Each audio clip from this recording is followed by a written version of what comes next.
Hey, good morning. Welcome to the Stokastic.com NFL Sim Strategy Show, one of the most important shows for the week. So glad to have you tuning in here. We've got some updates. We've got some stuff going on today.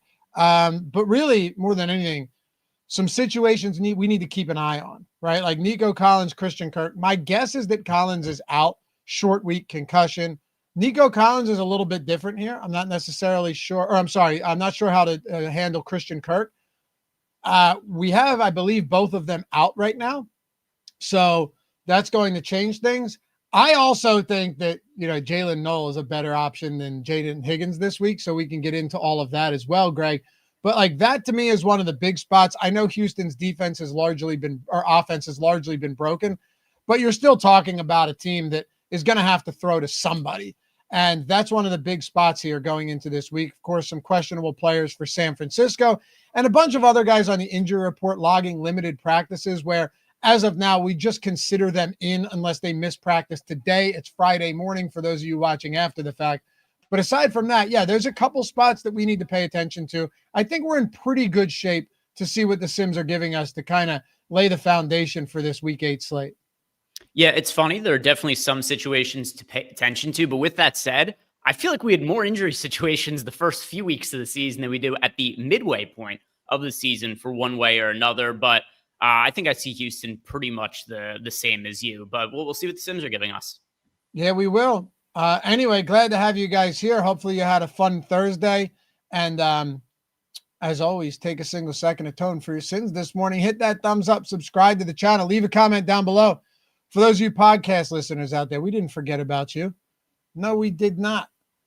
If you don't mind, don't forget about us either. Leave a rating or a review if you're checking out the podcast. It goes a long way. So thank you for that. Chargers beat the brakes off the Vikings yesterday. The only bet I really liked in that game was Vidal over 15.5 rushing attempts. And I mean, he got there easily. Posted that on Tails, by the way. But in hindsight, man, I should have laddered him up to 20 plus. Like I look at it now, and because I love laddering these spots, even if you're allocating one unit across all of it. Dude, they had nobody else. Jared Patterson was their guy behind that. Like, I didn't even know who he existed. Hines got one rush or two in garbage time, but Vidal once again, man, after a slow start, this guy looks for real.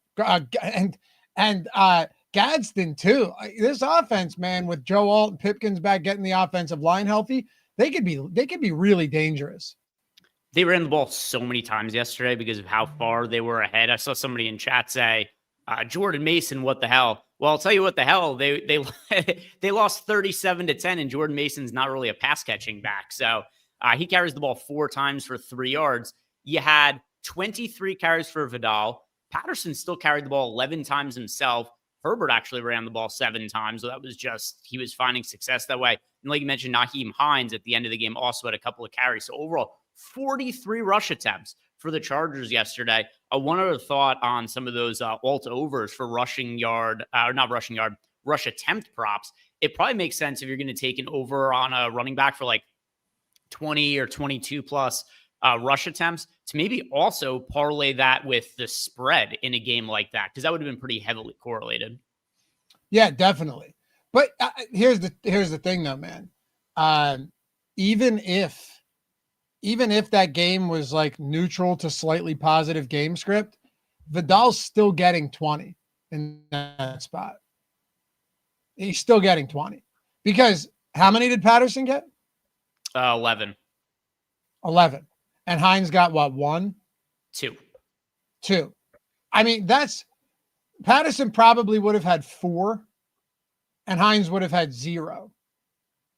See what I'm saying here? Like that's still another, if it's a close game, that's still like another handful going to Vidal. He just got pulled midway through the 4th because they didn't need him anymore and still got to 23. But yes, I like the thought. I like the logic there. You play that with the spread, or even if you wanted to do in a close game, you play it with the money line or something, because you grab something like that. But if I'm laddering them, I don't really need to attach that. If you're just betting the straight over rushing attempts, I love that idea as an attachment. Hey, by the way, before we get into week 8, I don't know if you saw my tweet. Scott Matlock was wide open. Dude, he was wide I did. open. Wide open. And they ended up going to Trey Harris. But guys, for those of you who are on the Scott Matlock train, throwing down the $5, I got 100% boost on FanDuel. It was plus 11,000 for him to score, Greg. So it was like 5 to win, 550. And I saw him go like this and put his hands up wide open. Guy would have rumbled into the end zone. No problem. I thought we had it, man. I thought it was there. It wasn't, but it was certainly a fun little sweat in a spot where, like, if you lost, it made zero difference. And man, the Scott Matlock lure would have become all-time strategy show, stochastic lure if he happened to get in the end zone yesterday. Do you think he will ever be brought up again on another program? On another one of ours? Or like another showdown? Another showdown. Do you think he'll ever be somebody who comes up on a showdown again? Dude, he was out there a lot, lined up in the backfield. There's going to be a goal-to-go situation where when he's lined up in front of Vidal or whoever's back there at the time, where they just hand it off to him and he gets in and just steamrolls through Matlock will score a touchdown this year. I'm going to put $5 on Matlock to score every single week. Okay. I'm going to do it every single week. Not that much of an investment, although watch all of a sudden a bunch of guys rest week 18. He scores, but he's like plus 250 or something by the time. Oh, yeah, I wouldn't do that. No, I'm saying like as long as he's hovering in the 55-1 range, I'm going to be all over old Scotty Matlock. Steven that gets it. He says he'll get a touchdown this season. I agree. Tiffany, appreciate the super chat as always. When they threw, I know. Like it was so close. So close. Jeff, he's a fullback. He's listed as a fullback and a defensive lineman. He's 6'4", 295. Did you see him out there? He's a monstrous human. And what's funny, I don't know if you watched the game, Greg, but they commented on Matlock like 8 times throughout the broadcast. It was great. So I was watching some of it split screen with the basketball games last night. I had the volume on basketball, so I didn't actually hear what they said. I was watching the game, but I wasn't listening to the broadcast because I was listening to the basketball broadcast. Okay. Either way, lot of talk. Glad you guys could join us here. Fun slate. A lot of different variations I want to look at on something like this. As a matter of fact, I just recorded the perfect lineup video, and I tried out a build, Greg, with Taylor, Bijan, and Jamar Chase, and I'll let you know it actually works. Ooh, nice. By the way, I looked up Matlock's got a decent amount of defensive stats this year. Yeah, he's a defensive lineman and a fullback. It's crazy. What are his defensive stats? He's got 7 tackles this year, 1 tackle for a loss, 1 QB hit. That's amazing. Numbers. I'm telling you, this guy's special. Anyway, let's get into the show. We've got 10 games. For now, we have Lamar in. I think that's reasonable. I mean, he's practiced in a limited capacity Wednesday and Thursday. I think he's going to play. It might be a full practice today, and then you just know. But otherwise, just keep an eye on that. I would say, Greg, that for now, I'm perfectly happy having him in. I would much rather us be running the Sims today under the assumption that Lamar's playing, because the price of those Ravens players is too cheap to ignore. And I mean, also, if you look at the spread of the game, I think there is a general assumption that he's going to play. Just pulling up the latest.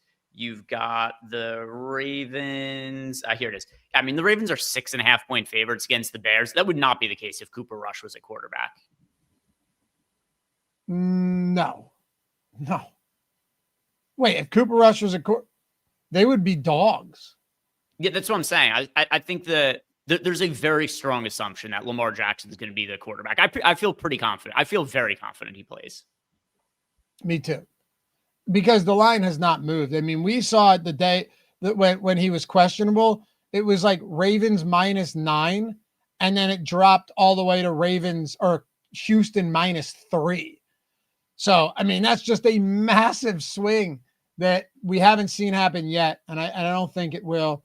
Brian, go ahead and hop on Andrews anytime touchdown. What's it at? What are the best odds at on Andrews? I mean, I don't hate it if you can get good odds, but that's a spot where you bet the number. There's too many guys in that offense to just grab him because you grab him. But if there's a good number, sure.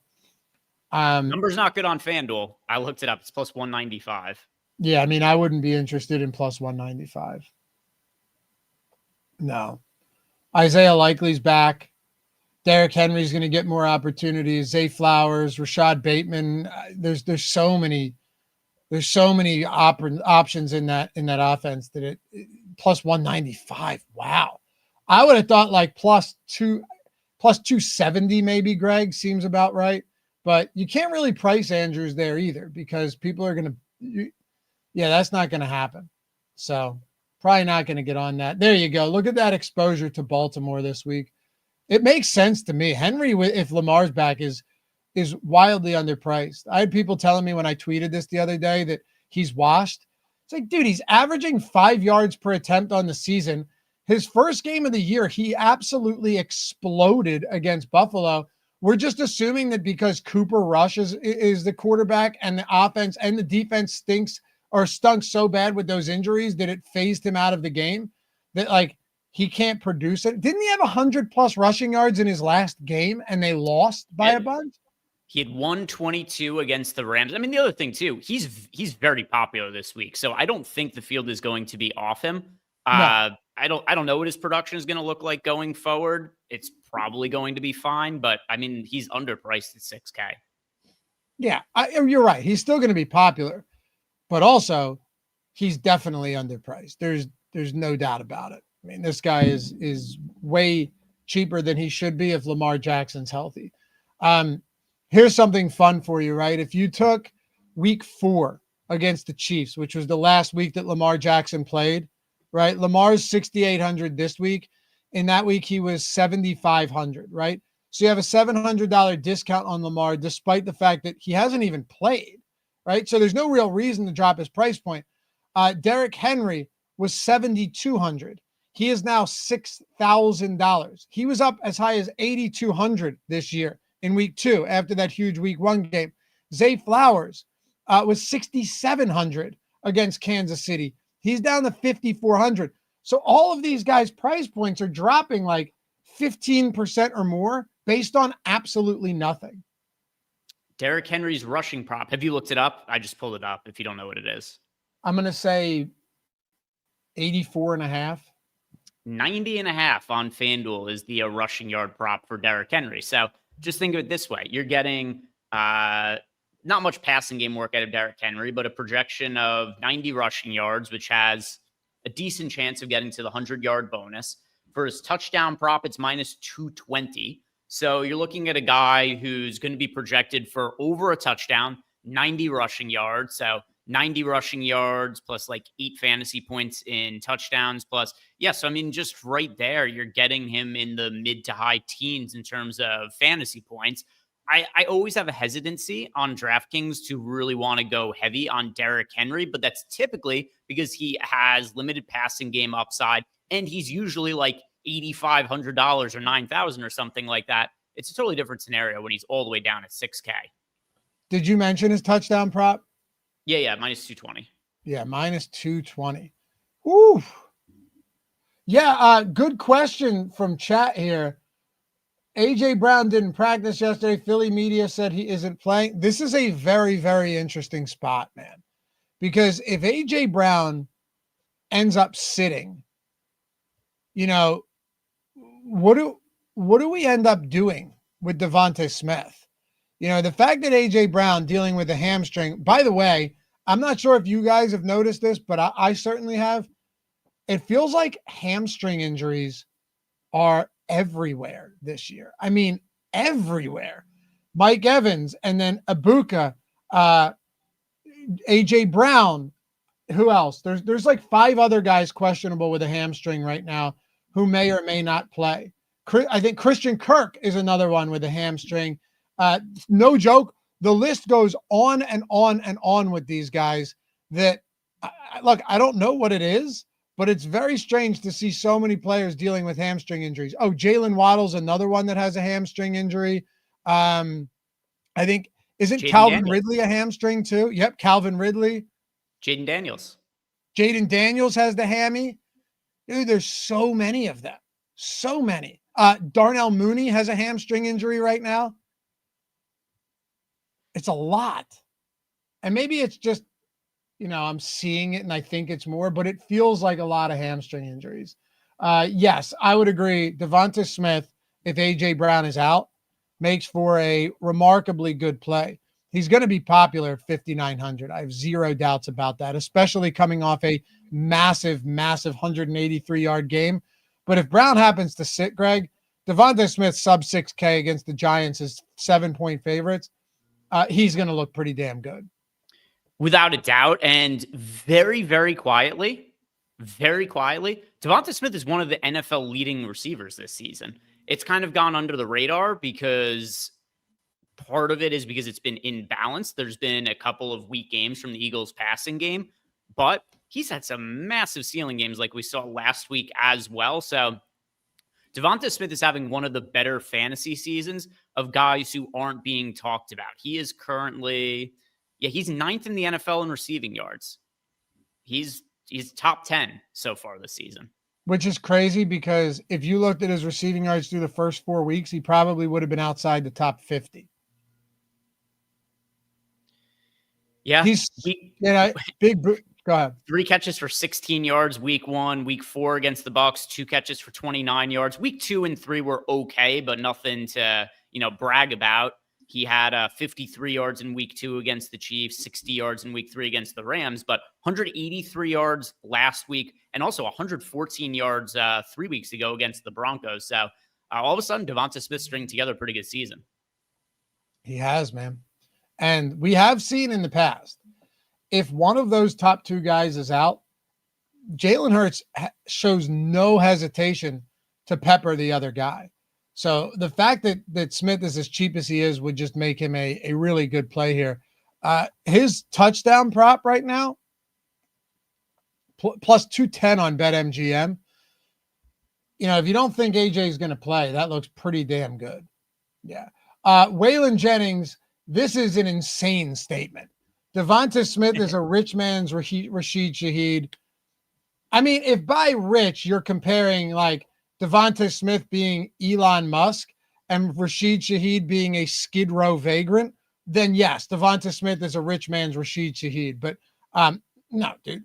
Devonta Smith, if you put him on another team where they didn't constantly run the football, didn't have a mobile quarterback, and didn't have a top 5 receiver in A.J. Brown, Devonta Smith's popping off for like 1,500-yard seasons. He's remarkably good. And I don't just say that as an Eagles fan. I say that as someone who watches football. Devonta Smith is excellent, man. Excellent.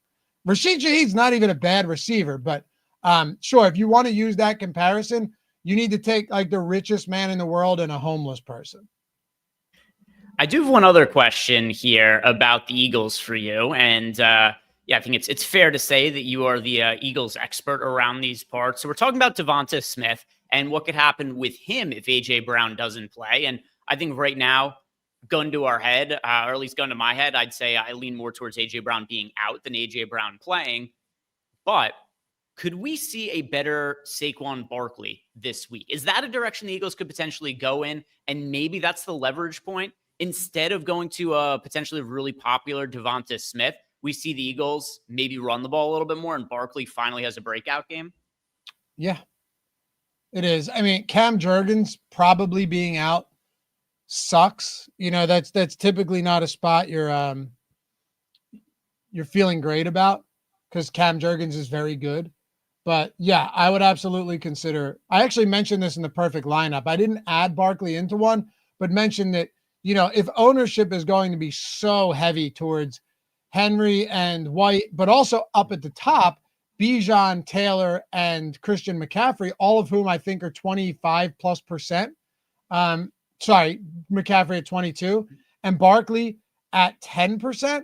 Yeah, I think there's definitely something there. Now, the other thing though, Greg, is like you have to go into that similar to like Justin Fields last week, you have to go into that knowing that you're potentially burning good lineups. And that sucks. It's a shitty feeling. But because you have so many other good running backs. And that's what's tough here is that you have a massive workload guy in McCaffrey. You have a wildly underpriced Derrick Henry, who, as a 6.5-point favorite, could see another easy 20-plus touches. Rashad White heavily involved with Bucky Irving already out. Jonathan Taylor, we already know what's going on with him. 3 of his last 5 games, he has 3 touchdowns. And then Bijan Robinson against the worst run defense in the league. So the question not only becomes, do you play Saquon Barkley and does Barkley have a good game? And this isn't rhetorical. Like, I genuinely want your thoughts on this. But also, like, is that too much of a needle to thread where you're not just you don't just, to use Ben Ross's kind of logic here, you're not just trying to get a good Barkley game, but you need to navigate around like 6 other, I'll include Devon Achane in there as well, 6 other really good running back spots with massive volume on this slate who are already playing well this season.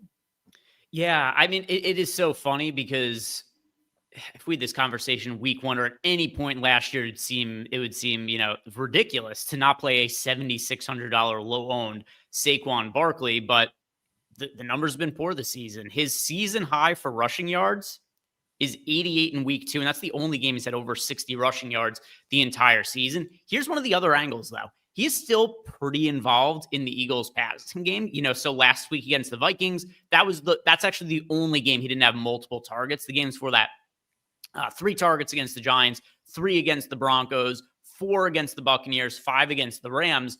Even more so than the rushing game workload, I'm actually looking at it as if there is no A.J. Brown, and this also is very dependent on A.J. Brown being out and Devonta Smith becoming popular and just looking for a leverage / pivot there, is we could see Barkley get 5-6 targets in the scenario where A.J. Brown doesn't play. And I think that's a real path to upside for him that people might not think about.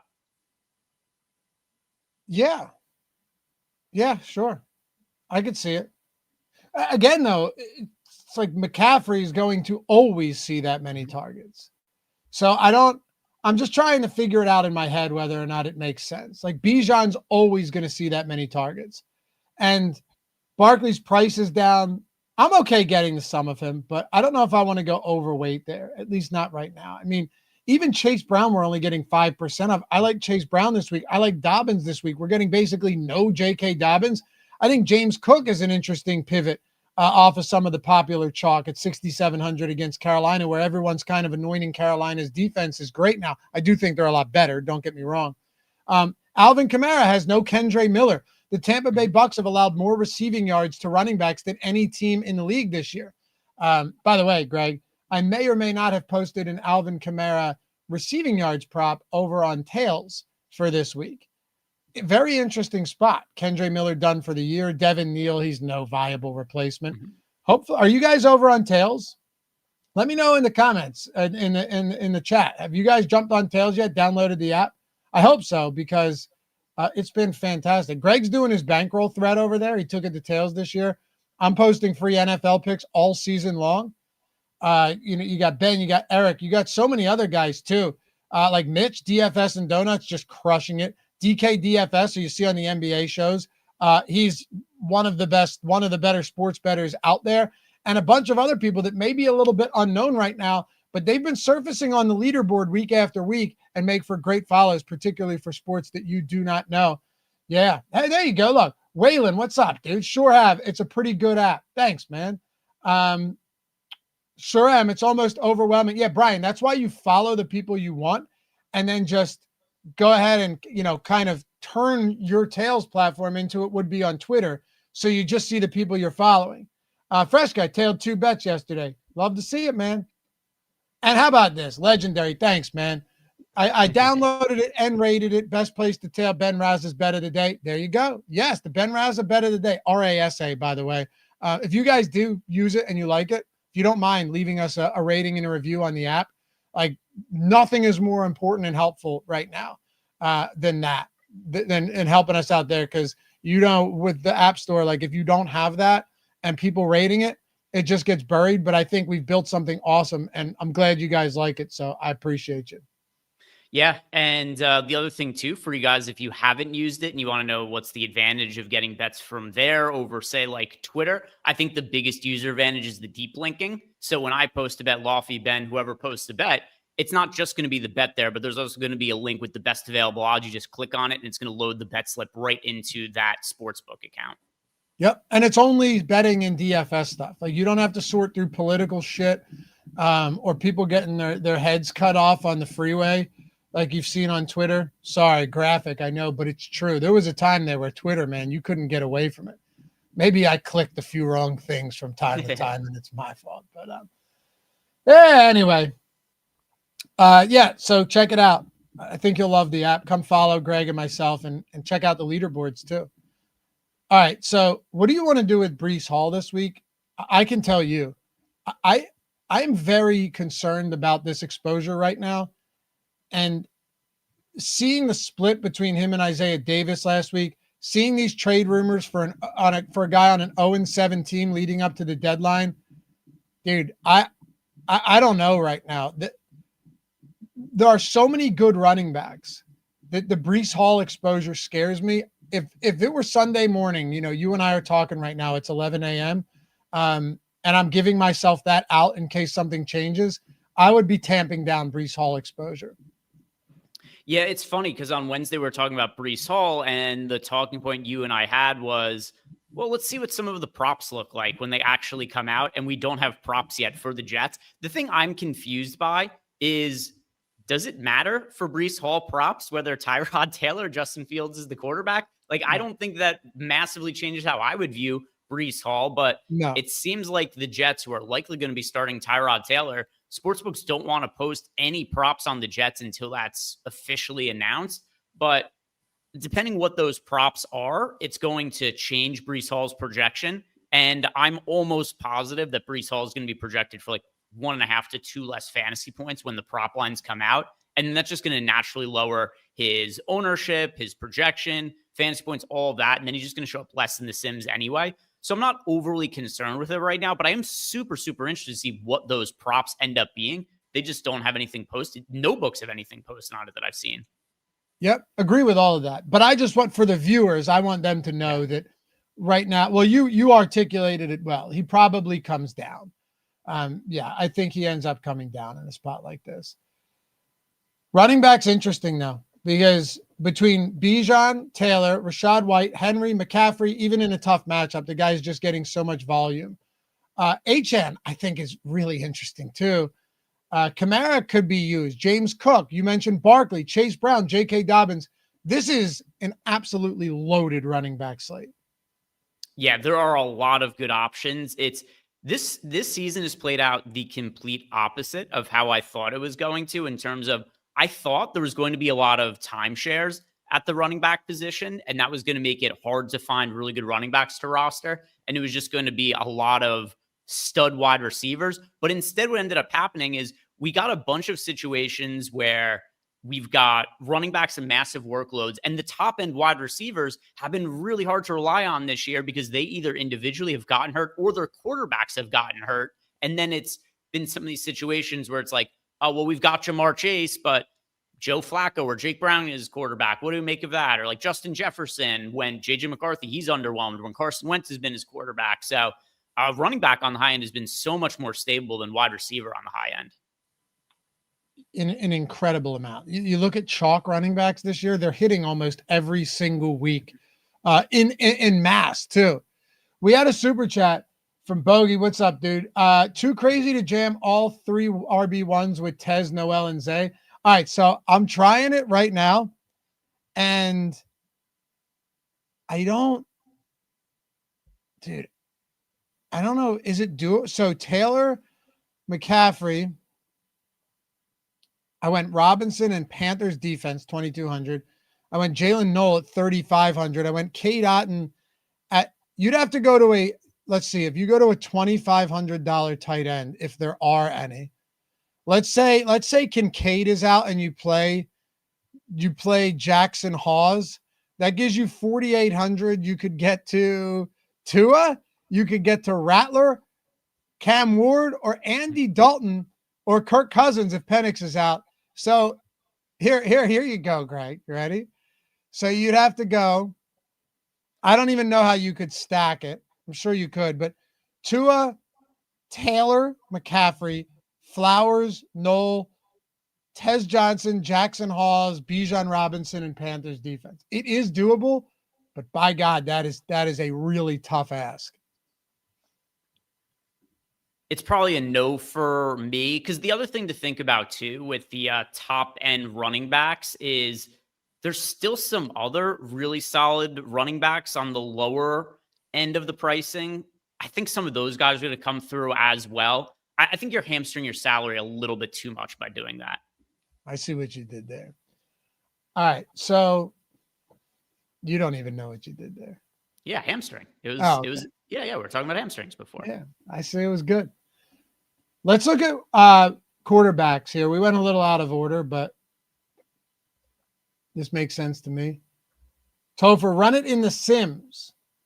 Maybe at the end we will in the single lineup sim. It's a fun thought experiment. I think it would sim out okay. Anyway, look at that Daniel Jones exposure against Tennessee. Holy hell. That is a lot of Daniel Jones. He's been great this year, though. Great from a fantasy perspective as well with the rushing upside. And this Titans team, total dog shit. Like, this team is as bad as it gets. Well, maybe not because the Jets exist, but the Titans have been just about as bad as it gets. And Cam Ward is also really underwhelmed so far this year. So Danny Dimes, $6,100. This is we've gone back and forth on slates where it's either you pay up for the top guys showing up a lot, or it's been the lower end to mid range guys. And with the exception of Lamar Jackson, what we're getting exposure to, it's quarterbacks who are a little bit cheaper. Baker Mayfield at $6,400. It's not like we're not paying up for like 7K plus quarterbacks like Patrick Mahomes or anything like that this week. But Flacco at a cheap price point, he's showing up in lineups. You got Daniel Jones at $6,100. Looks like a pretty solid slate for the mid-range QBs. Definitely. And for what it's worth, there is only one 7K quarterback.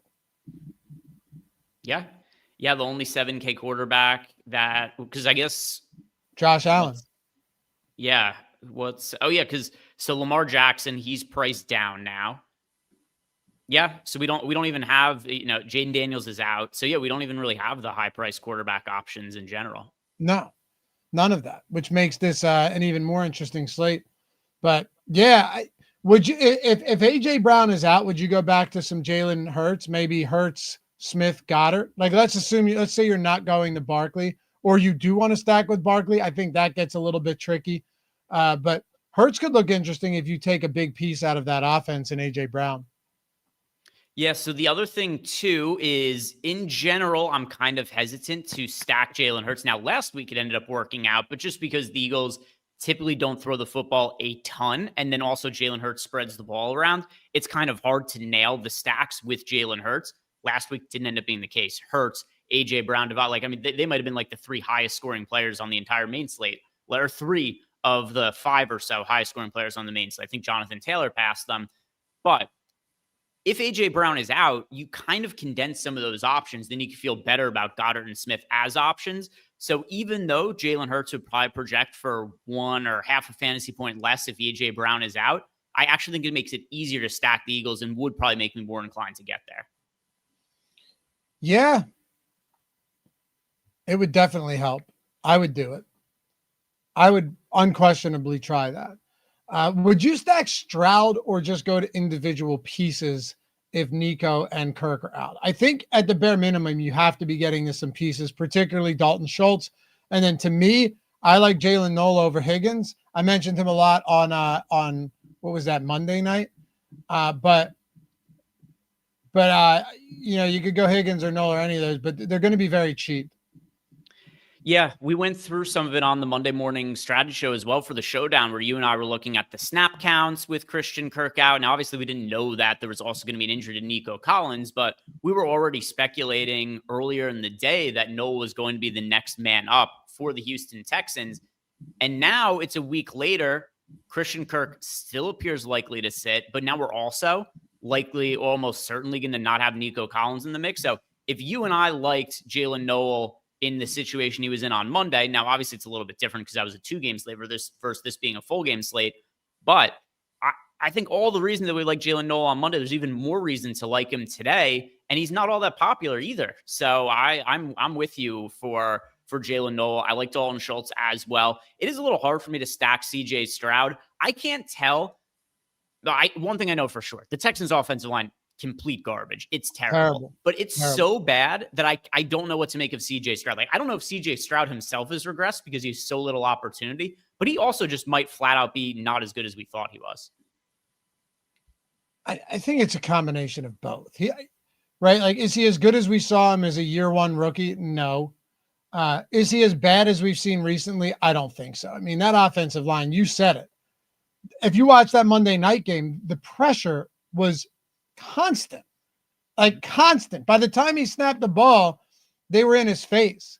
You know, I did post a ladder prop that I really like for this week over on Tails. If you guys checked it out yet, it's on Bet365. A lot of books don't even have props for it yet, but Woody Marks receiving. So Woody Marks is a really good pass catcher, Greg. We're not going to be getting any of him. I can't imagine now. Yeah, no. But I think it's tough. He's a really shifty pass catcher. Guy can cut on a dime. He's good in space. He's pretty elusive.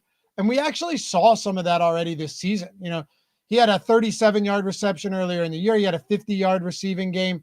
Last week, he only had 20 receiving yards, but he made a couple of really nice moves to evade tackles against a swarming Seattle defense.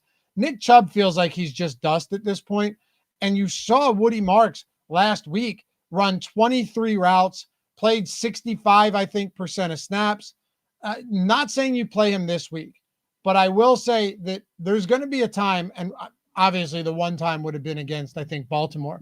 But there's probably going to be a time here to be early on Marks. I'm trying to do that in the betting market, but it does feel like that tide should change soon. And I don't know why it wouldn't, with this team not being good and needing to find ways to get, to move the football. If they don't, they need to fire their offensive coordinator. Yeah, 5 targets for Woody. I mean, what they really need to do is fire the GM who put that offensive line together, because it's not like this was an unknown issue heading into the year. It was a terrible offensive line last year, and it was something that it was such a bad situation that it wasn't tenable, and they just kind of rolled out another really awful offensive line. But yeah, five targets for Woody Marks, tying a season high for him last week. Yeah, I actually think he's pretty good. So we'll see. I think he's a lot better than Nick Chubb right now, but going to be tough to get to. Who's your favorite stack if you're just looking at, and we can go to stack exposures too. What's your favorite, let's say like top 3 stacks? And you can see our exposures here. We're getting to a lot of Daniel Jones, a lot of Flacco, 2-mans, decent amount of Lamar, decent amount of Baker. What would your favorite 3 stacks be? And it doesn't have to be based on exposures. Yeah. So even going not based, well, obviously there's going to be some correlation between what I like and some of our exposures. But for me right now, if I had to lock in, say I'm building 3 lineups and I have to put one different quarterback into each lineup, Lamar is one of them. Bo Nix is another. I'm kind of surprised Bo Nix isn't more popular, just because he's modestly priced and every quarterback has seemingly been really popular against the Cowboys this year. So maybe his ownership ends up coming up, but at 8% ownership, he's definitely one for me. So those are 2 for sure. Lamar Jackson and Bo Nix. The third one, what direction would I go for the third one? Like, part of me kind of just wants to lean on the Sims and say Daniel Jones, because he's showing up in a third of lineups if our data likes him that much and that much more than all the other quarterbacks on the slate. I feel kind of inclined to go with him. So I'll say Daniel Jones, but the ones I feel best about that are definitely answers for me are Lamar Jackson and Bo Nix. Okay. I'd go Lamar. I do like Baker here. I think the Baker looks pretty good too. Should be a more concentrated offense. You have Tez cheap, you have Otten cheap, you have Ibuka, so all of that looks good to me. There's a few guys though that just look good. I mean, Hurts if AJ Brown is out again. We talked about that. Bo Nix, you mentioned, against that Dallas defense. For all we know, that game just shoots out, right? That could be another great one. So I like it. What about wide receivers? I assume we're getting to a lot of Jamar Chase and Zay Flowers. I'm going to say 1 and 2. Yeah. No surprise there at all. Pittman showing up a lot. That's also not surprising just based on what our exposure is to Daniel Jones, because if we have a lot of Daniel Jones, it's like who else would we have as pass catchers? We have, I assume there's probably some Warren as well. Yeah, some Warren as well. So Warren and Pittman double stacked with Daniel Jones totally makes sense to me. I could definitely get on board with that. Also, you're getting pretty modest ownership on Michael Pittman at just 5%. And then also, have we had an update? Josh Downs, I assume that he is more likely to play this Yeah, week. he is. Not. He's expected to play. He ramped up his participation. He's good to go. All right. Yeah, I was just making sure on that. But even so, Michael Pittman, I think we kind of forgot how good Pittman is. He was really banged up last year, but he's been a top, not like a he's like a top Justin 15. Jefferson. Sorry, what was that? He's like top 15. Yeah.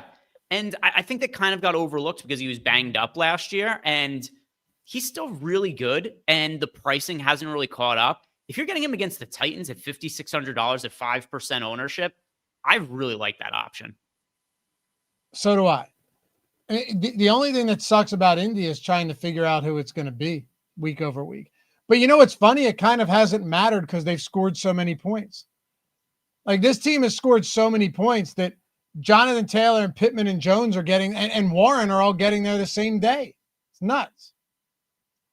Yeah, they have just in all their games this year, the least amount of points they've scored in any game is 20 in a loss to the Rams. Other than that, 33 points week 1, then 29, 41, the loss against the Rams where they had 20.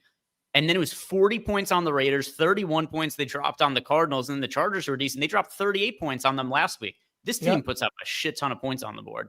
And if it wasn't for an Adonai Mitchell fumble and then holding call on Taylor, they would have had 34 against the Rams, So obviously it doesn't work that way, but at the very least, they should have had another 7. Ronald, what do you guys think about Dotson for 3K if AJ's out? Will he be the number 2? I mean, the Eagles offense doesn't really function like that in the sense, like, they don't just have one guy come up when one of those is out and then start getting those type of targets. You would mostly see AJ or Devontae Smith just getting a lot more, Goddard getting more, like Greg said, maybe even Barkley getting a little bit more in the passing game, but traditionally they haven't done a ton of that either. Would he be okay if you're trying to go and jam 3 of the highest priced guys and you're just punting all the way to the bottom? Sure. Would I feel good about Jahan Dotson just because AJ's out? No, I think they still have a lot of different ways to move the football.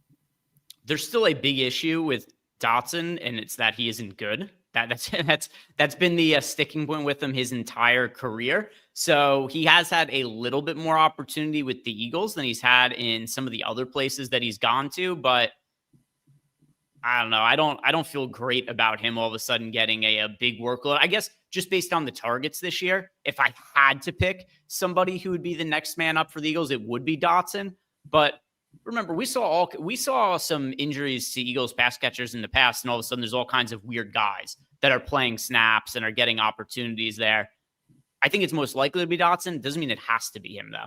Right. I like playing him more in showdowns because he'll get a couple deep attempts from time to time, and Hurts is actually a very good deep ball thrower. So, that's where I'd rather play him, but you're banking on a couple targets, and that's hard for me to get to for sure. We're getting some Tet McMillan, some Diggs. I don't hate Diggs here, kind of potentially like a bounce back spot after 2 weeks where a lot of people played him. Ibuka obviously looks good there. Drake London, T. Higgins.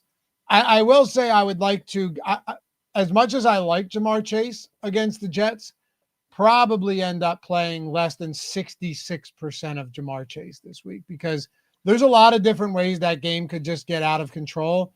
And like, it could be Chase Brown, it could be Higgins. When you're playing from behind or when you're playing in a competitive spot, and maybe this will be, then yeah, Jamar Chase is just going to be force fed the ball. There's also a possibility that like he gets 8 or 9 targets in this game. I think T. Higgins is a really good leverage play. I know we're overweight to both him and Jamar Chase, but playing some lineups with T. Higgins that don't have Chase, assuming that Higgins is to actually be 7% owned and Chase to be 30% owned, I think that's a really good leverage option. Higgins is underpriced at $5,600. Snaps, that's an option I like. You know, it's something I was thinking about the other day too, Loughy, when the Bengals were playing on Thursday Night Football. You know, it's something we missed the mark on. You and I were talking about the potential of a buy low on the Ravens. The real buy low was taking the Bengals after they traded for Joe Flacco to kind of bridge the gap. They were like 40-1 to win the division at that point.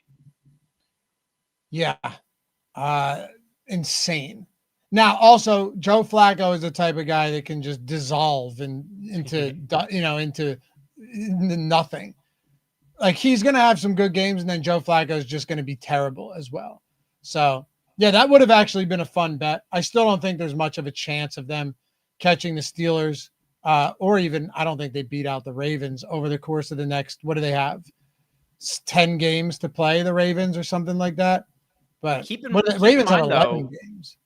Burrow's apparently due back at the start of December. It's not like he's missing that many more games. That's also true. What are they at now? So they are currently at, I'm fairly sure the window is closed on this, but I'll check it anyway. Yeah, way too legit. Thanks for your Broncos info, Loughy. Placed 5th in last week's. Awesome, man. And the $3? What? The $3 5th place is a lot, right? Still like 10K or something.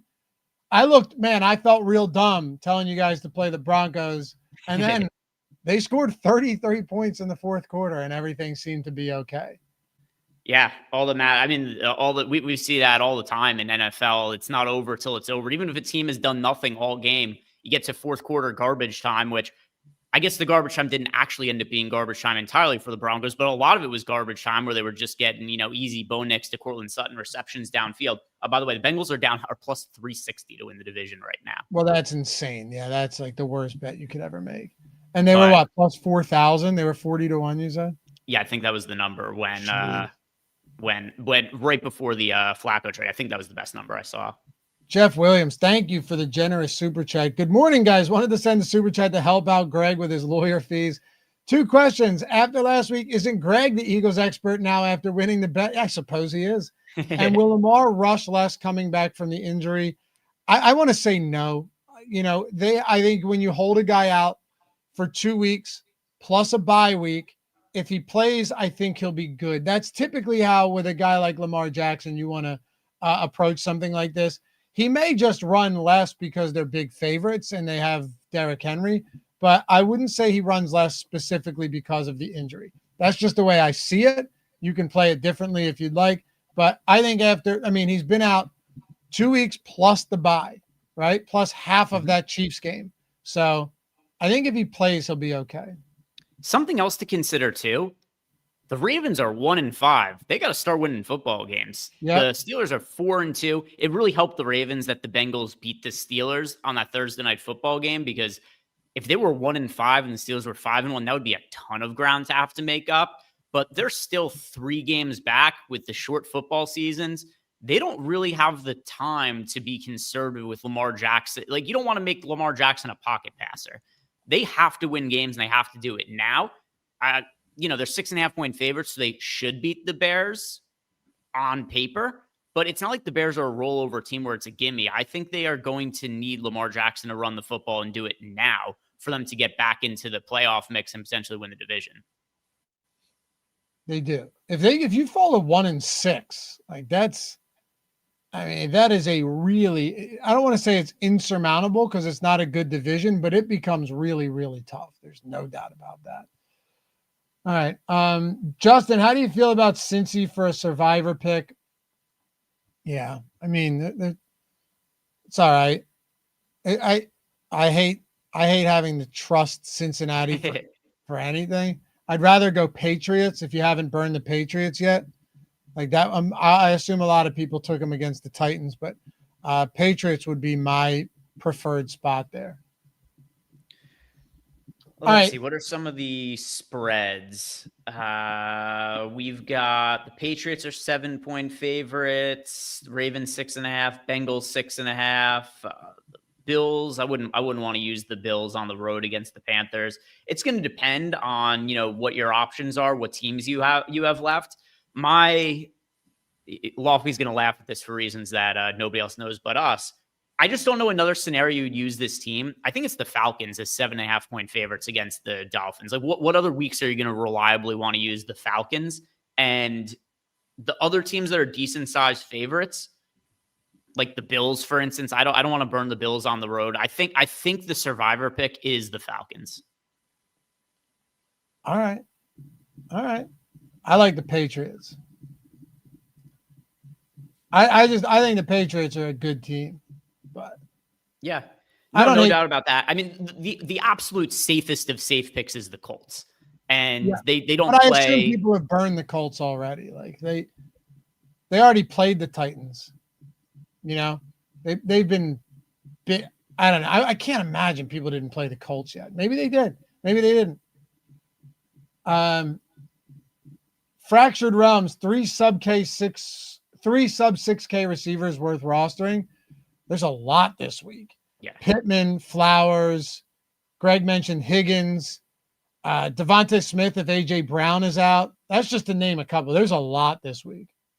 Yeah, and then if you go all the way down the side, you got Ted McMillan as well. Stephon Diggs is $5,800. If you wanted to go, all the way down to like the Jalen Noel type guys. But there's a lot to like. I hate to just give out the 3 that show up the most in the Sims, but these would, if I had to right now give you 3 guys to roster sub 6K wide receiver, would be Flowers, Pittman, and Higgins, the 3 guys who are showing up the most in the Sims under that price range. Yeah. I mean, you could still go back to the well with a guy like Chris Olave too. Mm-hmm. Olave's getting a lot of work. He's played well. No problem with that either. Clayton, who are the most likely players that you negatively and positively boost? I honestly don't know yet. Like I want to get a new run of projections, but also assume Greg's on the same page here. I want to see Friday practice reports. Like that to me, I'd rather do that before anything. If you're asking like who would I negatively boost with the way the Sims are right now, I wouldn't negatively boost them, but I would cap Jamar Chase and I would cap Breece Hall with where we have them right now. That isn't to say I don't like Jamar Chase. Obviously I do, but I would cap him. And then I would boost, if you want to go to running back real quick, I would probably boost some J.K. Dobbins and Chase Brown. We're not getting much of them at all.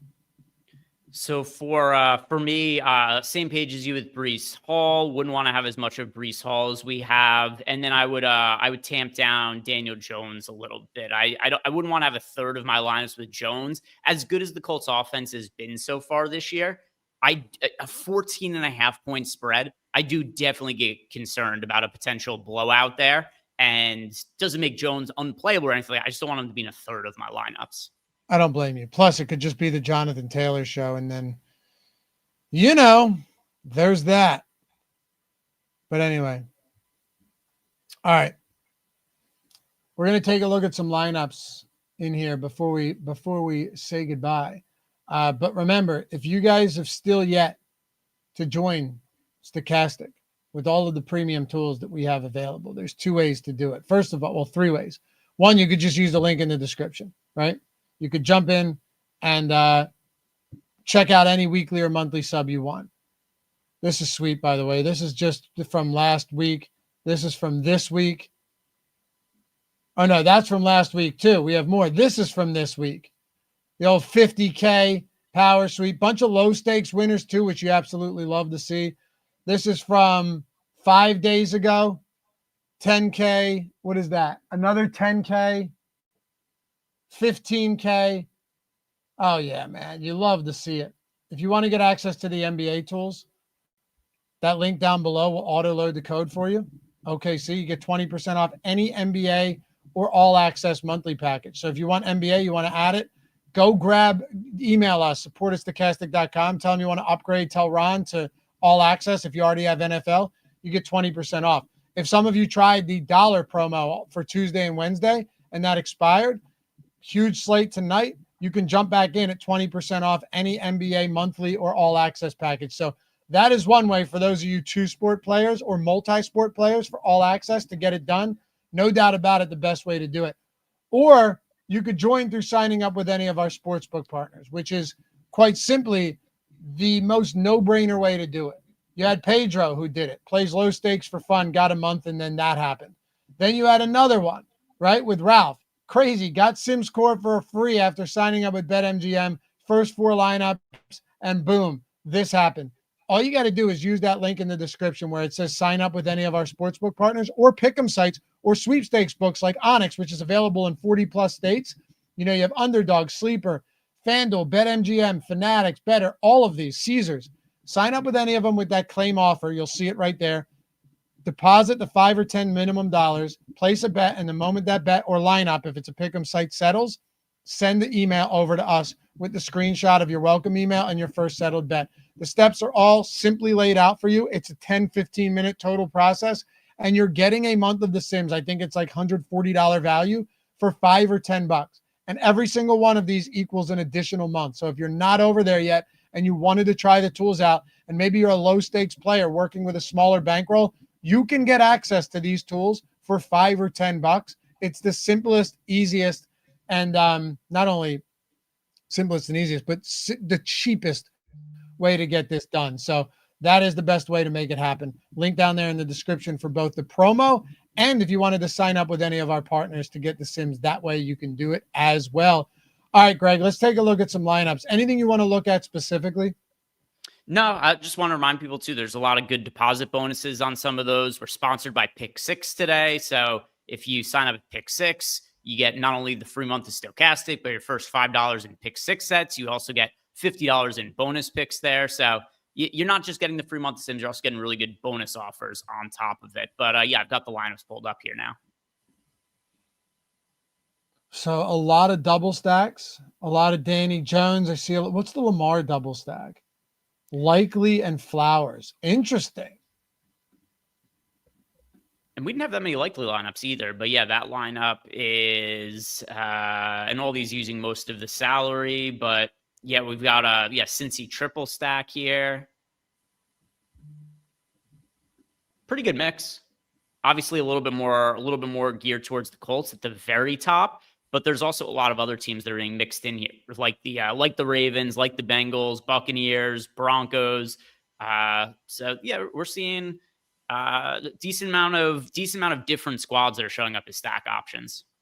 I'll tell you the most interesting thing. Can you do a slow scroll and scroll these lineups? Go, yeah, there we go. Keep going. There are,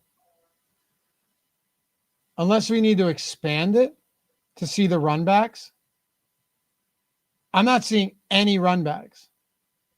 Yeah, let me see if I go over to the lineups page. There's some here, but I'll filter specifically by the opponent.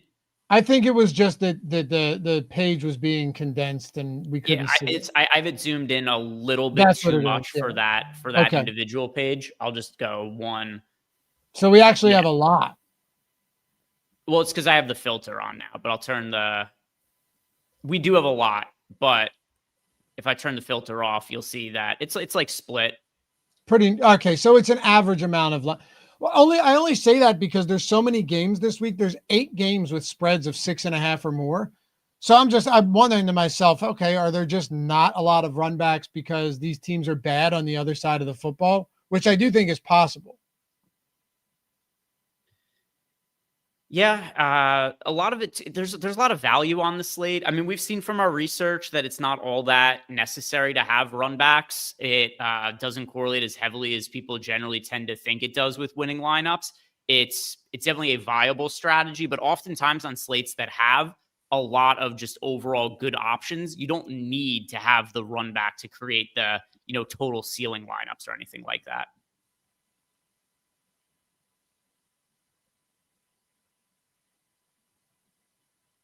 Revolutionary wealth builders. Too much advertising and small talk now. Not enough analysis. And dude, you must be joking. I love when people. Well, hold on. We do like an hour and 10-minute show, like 20 times a week. We can't do free shows unless we're still a company, dude. We've done 2 reads on an hour show that's taken up probably at max 3 to 4 minutes, 5 minutes, if you want to say at max. You guys expect just not you guys, this fella. Just expect okay, these guys are going to come in. They don't need to mention their products, which are great products, by the way. Brian, I'm not going to get to me. It's just people don't understand how the world works, and it's confounding. It confuses me that people don't understand this. Like, you come in, we do free content every single day. There's one read for the tools. I mean, dude, find another place to do it. I could not give 2 shits, but these people, man, they're the worst. So the other thing too is we're not doing the ad reads because we think it's like compelling content that we need to do more of, right? We're doing it because that's what keeps the shows free. If we wanted to, we could paywall the show. We could paywall the shows, and then we can make money just by people paying to watch it. There's different ways to do it, but like too much advertising. Yeah, we're gonna have to.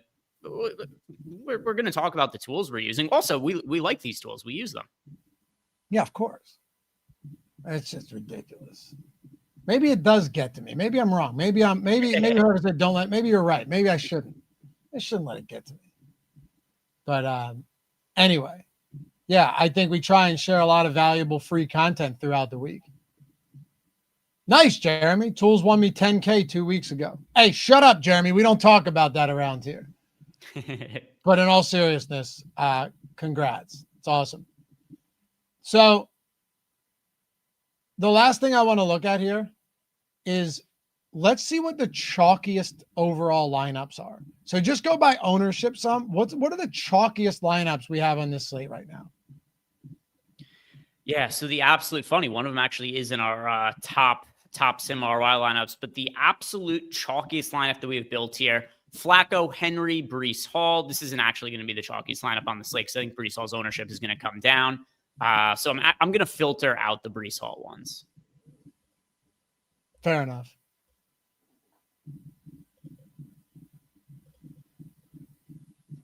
Yeah, no, Brian. It used to be the lineup generator that you could buy solo, but no, the single lineup sim comes with the core package or any other package.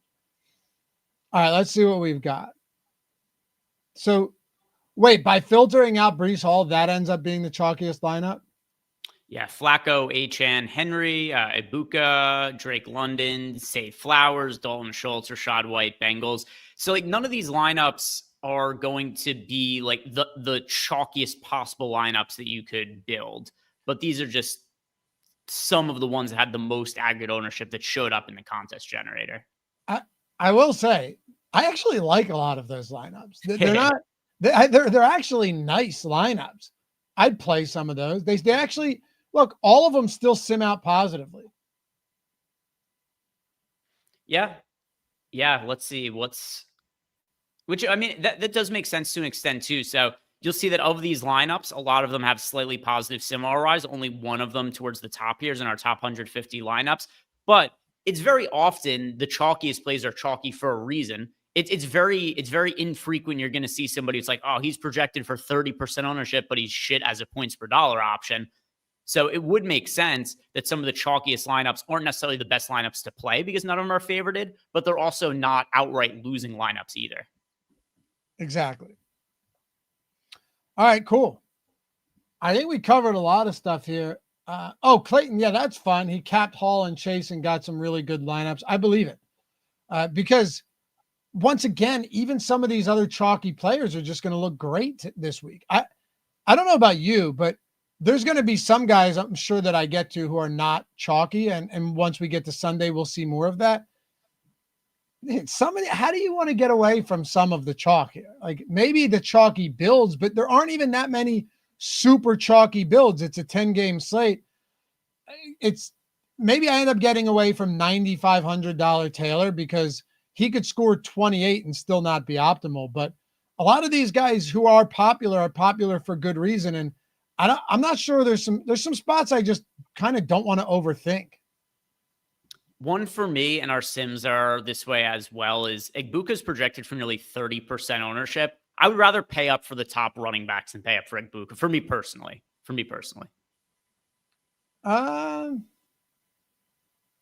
Yeah, I can see that. I could see that. I still like him, but I'm not sure. And the Sims bear this out right now. I mean, we're under the field on him, whereas we're over the field on a lot of these other chalky guys. So they're pretty much, the Sims are giving us exactly what you're saying right now. So I get it. Anyway, you guys are the best. Appreciate you as always. Have a great weekend. Perfect lineup coming out in a little bit right here. I'll have the perfect parlay video up over on Tails or on the Odd Shopper channel. Come check that one out. That was fun last week. We hit a 10-1 banger, so see if we can run it back. Greg's got all his bankroll stuff up over on Tails. Come follow him on Twitter if you don't yet. That's been a fun little ride over the past couple of days. Anything else before we get out of here? Yeah, also want to let you guys know that today's show is sponsored by DraftKings Pick 6. If you're signing up as a new DraftKings Pick 6 customer, first $5 in Pick 6 sets, we'll get you a max bonus of $50. If you do have a gambling problem, call or text number 1-800-GAMBLER. Help is available for problem gambling. Just call 1-888-789-7777 or visit ccpg.org. 18 plus, void in New York and Ontario, and we're prohibited. Also, see dkng.co /pick 6 states. Eligibility restrictions do apply. One per new DraftKings customer, first $5 in Pick 6 sets to receive a max $50 issued as a non-withdrawable bonus pick. That offer expires in 14 days and overall ends on November 3rd at 11:59 p.m. Eastern time. Terms and conditions can be found at pick6.draftkings.com /promos. This is sponsored by DraftKings.